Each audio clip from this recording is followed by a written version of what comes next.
किसी भी देश में अगर उसकी नींव होती है, उसका भविष्य होता है शिक्षा।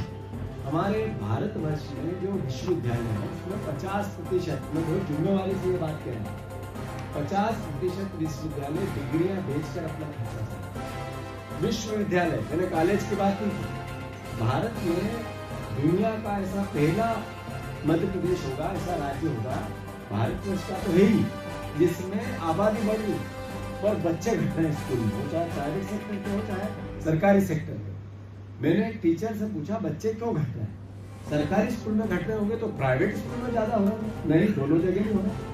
जो सरकार का उत्तर है विधानसभा का, जब जनसंख्या बढ़ रही है, 7,000 करोड़ का बजट 37,000 करोड़ पे चला गया, बच्चे 1,50,00,000 थे, बच्चे चले गए 1 करोड़ के आसपास, 50 लाख बच्चे घटना, मतलब ये कैसी चुनौती, ये कैसी व्यवस्था है? ये संविधान के विपरीत बात हो रही नहीं होगी।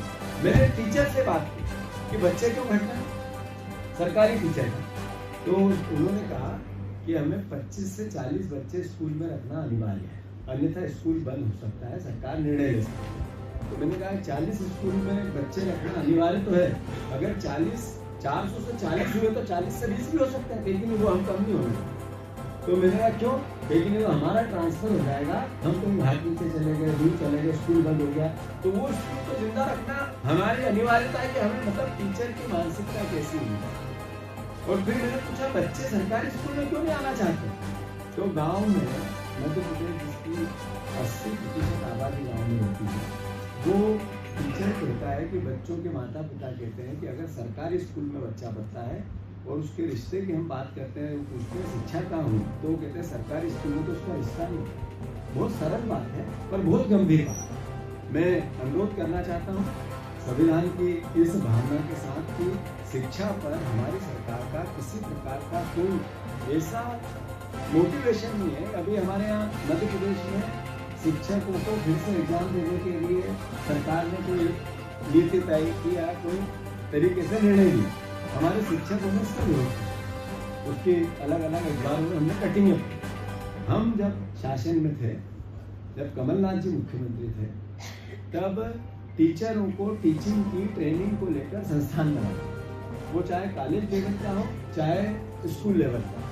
स्वाभाविक है, अलग अलग तरीके से एजुकेशन होते हैं, अलग अलग तरीके से पढ़ाने की पद्धति बदलती, विज्ञान की पद्धति, विज्ञान का मूल तत्व ये बदलाव का है। तो सोचने में आता है कि अगर शिक्षकों को ट्रेनिंग नहीं हुई समय समय पर, तो बच्चों को शिक्षा कैसे वो आज के युग को दे पाएंगे, आधुनिक युग को दे पाएंगे, आवश्यक अनुसार दे पाएंगे? तो हमारे टीचरों ने इसका विरोध किया, तो स्वाभाविक है, विरोध किया तो राजनीतिक रूप से कार्यकर्ता अच्छा ठीक हो रहा है, आंदोलित करो। पर प्रदेश स्तर पर, प्रदेश हित में क्या हमारे टीचरों को टीचिंग के लिए ट्रेनिंग देना आवश्यक नहीं है? होना चाहिए, स्वाभाविक है। पर इसको लेकर सरकार का जो सोच है, विचार है डर का, कि क्या आंदोलन करने का होगा, छवि का क्या होगा। ऐसे प्रधानमंत्री का जो व्यवहार है, सोचने का तरीका है, काम का तरीका है, वो डरा कर राज करने, डरा कर राज करना मतलब पीछे से एक आवाज आ रही कि डरा हुआ व्यक्ति डराने की कोशिश करे।